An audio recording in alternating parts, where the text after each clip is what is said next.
বন্ধুরা কেমন আছো? শুভ দ্বিতীয়া সকলকে জানাচ্ছি।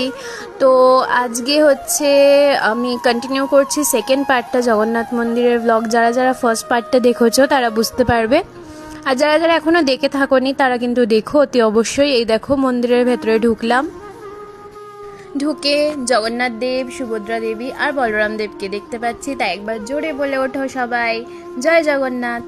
তো তারপরে দেখো জগন্নাথ দেবের মন্দিরের ভেতরে এখানে কীর্তন হচ্ছিল, সাইডে আবার হয় সন্ধ্যেবেলার দিক।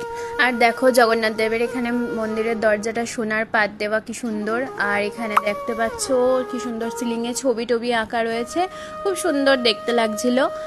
আর এই দেখো মন্দির থেকে তারপরে এই সাইডে বেরিয়ে ছিল লক্ষ্মী দেবীর মন্দির, ওই সাইডে দেখিয়েছিলাম বিমলা দেবীর মন্দির, এখানে রয়েছে লক্ষ্মী দেবীর মন্দির। তারপরে আর একটা মন্দির আছে, এখানেই দেখতে থাকো থার্ড পার্টটা।